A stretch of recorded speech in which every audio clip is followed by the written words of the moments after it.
অনি, তোর মনে আছে তোর সাথে আমার কিভাবে দেখা হয়েছিল? মনে থাকবে না? তুই আর তোর সপ্তবর্ণা বিদ্যানিকেতন পুরো নাজেহাল করে দিয়েছিলিস আমাদের টিমকে। আর বলিস না, তুই যা ভয় পাইয়েছিলি, 3 বলে এগিয়ে না থাকলে সেদিন তো কান্ডই ঘটে যেত। আর হাসিস নি তো, তোর সেই চাহনি আর স্মাইল আমার আজও মনে আছে। আর তোর সেই আমার জন্য সুদেবকে ল্যাং মারা। উফ, তুই পারিসও বটে। চিটিং করবে, ল্যান্ড তো খেতেই হবে। সত্যি, কিভাবে দিনগুলো কেটে গেল বল। হ্যাঁ রে। এরপর অনির্বাণ লক্ষ্য করলো যে সুজয়ের চোখ থেকে হালকা জলের রেখা ফুটে উঠেছে। তার ঠিক পরেই সে অনির্বাণকে জড়িয়ে ধরে কান্নায় ফেটে পড়ে আর বলে, ওনার কিছু হবে না তো অনি? উনি ঠিক হয়ে যাবেন তো? কিচ্ছু হবে না, সব ঠিক হবে। এই কথাটা বলতে বলতে অনির্বাণ লক্ষ্য করলো যে ওর গলাটাও ভারী হয়ে এসছে। এইভাবেই কিছুক্ষণ কাটার পর অনির্বাণ বলল, আজকে এই পুকুরে পাড়েই কাটাবি ভেবেছিস? ওঠ ওঠ, বাড়ি চ চ চ চ। তারপর তারা দুজন অনির্বাণের বাড়ি পৌঁছলো। রাত তখন প্রায় 9টা। ওরা বাড়ি আসতেই অনির্বাণের মা জিজ্ঞাসা করেন, কি রে, এত দেরি?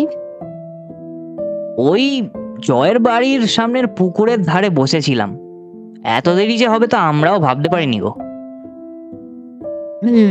ঠিক আছে, যা ফ্রেশ হয়ে নে, বাবা এলে সবাইকে একসাথে ডিনার দিয়ে দেবো। আর জয়, তোর সাথে কিছু কথা আছে, ফ্রেশ হয়ে একবার আসিস। বাবা কখন আসবে? ফোন করেছিল, রাত থেকে বেরোচ্ছে এখন, আসতে ওই 8 ঘন্টা মতো লাগবে। এরপর সুজয় আর অনির্বাণ দুজনেই ফ্রেশ হতে চলে গেল। কিছুক্ষণ পর সুজয় কিচেনে এসে বলল, কাকিমা, আমায় ডেকেছিলে?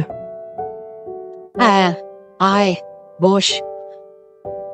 মিসেস জয়িতা চক্রবর্তী অর্থাৎ অনির্বাণের মা সুজয়কে একটা চেয়ার এগিয়ে দিয়ে বললেন, নিজেও একটা চেয়ারে বসলেন। তারপর উনি সুজয়কে জিজ্ঞাসা করলেন, কি হয়েছে তোর, বল।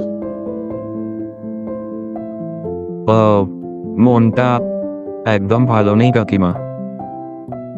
সুজয় অনির্বাণের মায়ের থেকে কিছু লোকালো না। ও জানতো যে অনির্বাণ নিশ্চয়ই ওনাকে আজকে সব ঘটনা সম্পর্কে বলে দিয়েছে। দেখ জয়, যা হয়েছে সেটাকে তুই বদলাতে পারবি? পারবি না তো? তো তুই কেন সেই জিনিসটা ভেবে তোর কাজ খারাপ করছিস? অনি বলছিল আজ তোর খেলা একদম মন ছিল না। আসলে আমি নিজেকে ক্ষমা করতে পারছিলাম না কাকিমা। আমি সত্যি নিজেকে ক্ষমা করতে পারছি না। কেন জয়, তুই কেন নিজেকে দায়ী করছিস? যা হয়েছে তার জন্য কি তুই দায়ী? আমি বুঝতে পারছি না কাকিমা, আমি কি করব?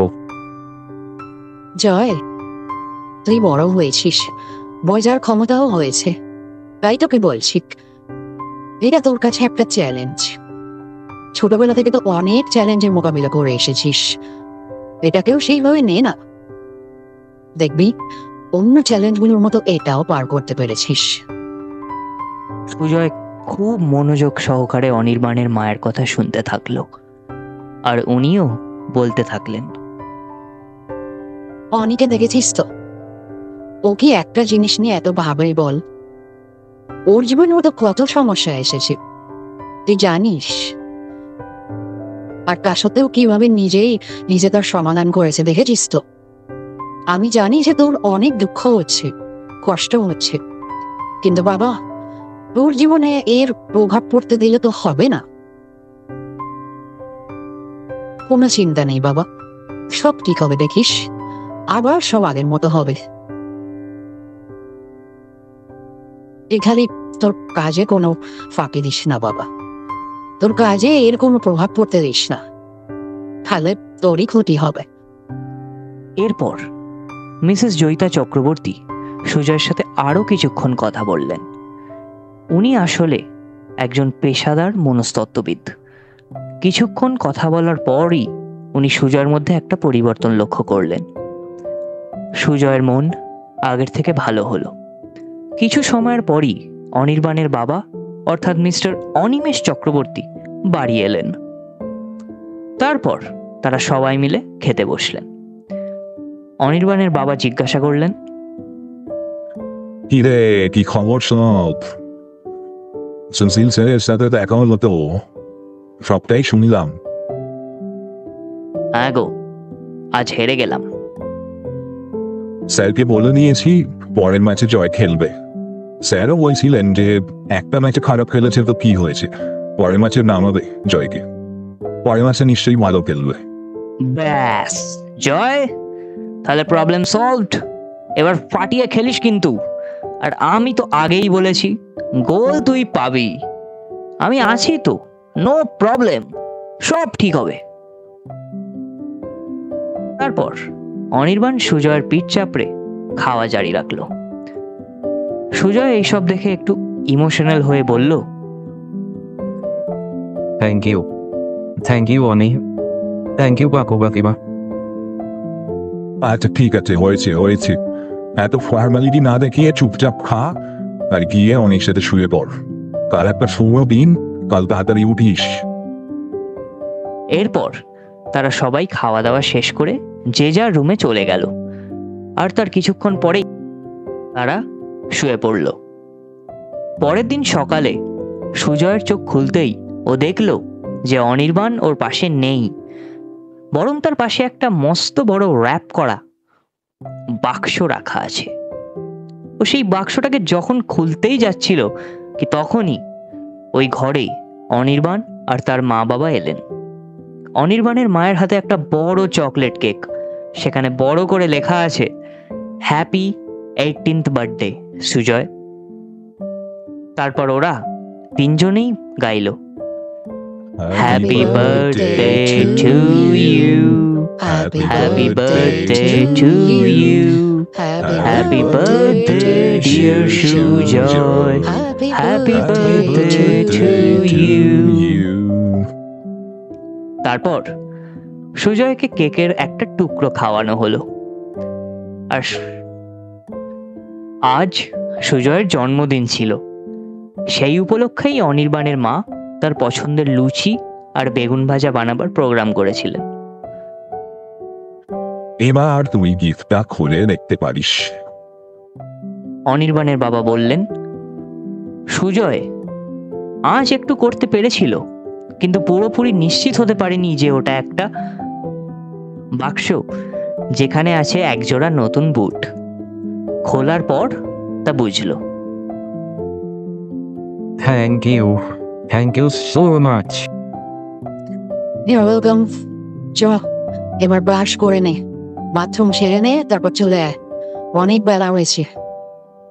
সুজয় যথারীতি অনেক লেটেই উঠেছিল, তাই জন্য অনির্বাণের মা এই কথা বলে খাবারের বন্দোবস্ত করতে চলে গেলেন। বাবাও ওনার পরে পরে গেলেন। তারপর সুজয় ফ্রেশ হতে গেল। সুজয়ের ক্লাস 4 শেষ হওয়ার পরেই ওদের পরিবার কলকাতায় চলে আসে। তার বাবা এক পার্টির সূত্রে একটা চাকরি পেয়েছিলেন কলকাতায়, তার জন্যই কলকাতায় আসা। তবে সংসারে আগের মতোই তিনি কোনো সাহায্য করতেন না, ব্যবহারও সেরকম। মায়ের প্রতি অত্যাচারটা কমেই ছিল যদিও দাদার কারণে, কিন্তু উনি সেই একই রকম ছিলেন। দাদা অবশ্য কয়েকদিনের মধ্যেই একটা নতুন কাজ খুঁজে নেয়। মাও একটা রেস্টুরেন্টে রান্নার কাজ পেয়ে যান। সুজয়ের বোনকে একটা গার্লস স্কুলে ভর্তি করা হয়। সুজয়ও তার ক্লাস 5 থেকে একটা নতুন স্কুলে ভর্তি হয়, সপ্তবর্ণা বিদ্যানিকেতন। সুজয় অদ্ভুতভাবে দেখে যে সেই স্কুল গ্রামের স্কুলের থেকে একদম আলাদা। অন্য স্টুডেন্টরা তাকে খুব ভালোভাবেই স্বাগত জানাচ্ছে, তাদের মধ্যে কোনোই ভেদভাব নেই, সবাই সবার সাথে স্বাধীনভাবে মিশছে। সুজয়ের স্কুলটা বেশ ভালো লাগতে শুরু করে। সেই স্কুলে একটা বিরাট খেলার মাঠ ছিল, তাতে সব স্টুডেন্টদেরই খেলার অনুমতি ছিল। ভর্তি হওয়ার 2 দিন পর একদিন সুজয় টিফিন টাইমে স্কুলের সেই মাঠে গিয়ে সবার খেলা দেখছিল। কিছুক্ষণ পরই তার ক্লাসের 2-3 জন ছেলে তার কাছে ছুটে এসে বলল, এই তুই সেই আমাদের নতুন ছেলেটা না, ক্রিকেট খেলবি? আমাকে তোমরা খেলতে নেবে? যা বাবা, কেন নেব না? আর তুমি কি রে, তোর থেকে কি আমরা বড়? তুই বলবি, আর আয়, চলে আয়। আসলে আমি ফুটবল বেশি ভালোবাসি। ফুটবল? এক্ষুনি তোকে খেলাচ্ছি, দাঁড়া। এই বলে একটা ছেলে কিছু দূরে গিয়ে ফুটবল খেলা কয়েকটা ছেলের সাথে কিসব কথা বলে ফিরে এলো। সাথে সেই ফুটবল খেলা ছেলেদের মধ্যে একজনও এলো, এসে বলল, তুই তো খুব রোগা রে, খেলতে পারবি? আমরা ম্যাক্সিমাম কিন্তু সিনিয়র ছেলে আছি। হ্যাঁ হ্যাঁ, নিশ্চয়ই পারবো। তাহলে আয়। তারপর তারা সুজয়কে খেলতে নিয়ে এলো। যা দেখে সুজয় তো পুরোই অবাক। কেউ কোনো আপত্তি করলো না ওর খেলা নিয়ে, কেউ তাকে কিছু বললো না, বরং নিজে থেকেই তাকে খেলতে নিল। সুজয়ের এসব ভাবার আর সময় হলো না, কারণ তারপরই খেলা শুরু হলো। আর সুজয়ের খেলা দেখে সবাই যেন মুগ্ধ হয়ে উঠল। টিফিন শেষের বেল পড়ার পর সিনিয়রদের মধ্যে একজন সুজয়কে বলল, বেশ ভালোই খেলিস তো, ওটা প্র্যাকটিস করিস? ওই আর কি, গ্রামের বাড়ির পাশের মাঠে একা একাই খেলতাম। বাহ, কাল থেকে রোজ আয়, আমরা রোজই খেলি। আচ্ছা দাদা, নিশ্চয়ই আসবো। এরপর সেই সিনিয়র ছেলেটা একবার সুজয়ের পিঠ চাপড়ে বাকিদের সাথে তার ক্লাসে চলে যায়। সুজয়রাও তাদের ক্লাসে যায়। তারপর থেকে সুজয় রোজই টিফিন ব্রেকে ফুটবল খেলতো। ধীরে ধীরে ও সবার প্রিয় হয়ে উঠল। তারপর একদিন তপেন স্যার, অর্থাৎ স্কুলের ফিজিক্যাল এডুকেশনের টিচার, সুজয়কে ডেকে পাঠান। সুজয়ের আসতেই তিনি বলেন, জয়, ফুটবলটা ভালো করে খেল আর প্র্যাকটিস কর। পরের বছর মাত্রই তোকে স্কুল ফুটবল টিমে অ্যাড করে দেবো, বুঝলি? শুনে তো সুজয় খুব খুশি। আনন্দ ধরে রাখতে না পেরে সে বলল, thank you sir, thank you so much. কিন্তু পড়াটাতে যেন কোনো ফাঁকি না আসে, পড়াশোনায় যেন কোনো ফাঁকি মারিস না, ঠিক আছে? না না না না স্যার, আমি ভালো করে পড়াশোনাও করব। এখন ক্লাসে যা, মন দিয়ে পড়, তেমন পিটি ক্লাসে আসিস। ঠিক আছে স্যার, আশীর্বাদ করুন যাতে আমি অনেক আগে যেতে পারি। থাপ থাপ থাপ থাপ, ঠিক পারবি, আমার আশীর্বাদ সব সময় তোর সাথে আছে। সুজয় স্যারের পা ছুলো আর স্যার তার মাথায় হাত রাখলেন। এরপর সুজয় তার ক্লাসে গেল। তারপর থেকে সে আরো ভালোভাবে এবং মনোযোগ সহকারে প্র্যাকটিস করতে থাকলো ফুটবল। পড়াশোনাটাও চালিয়ে যায়।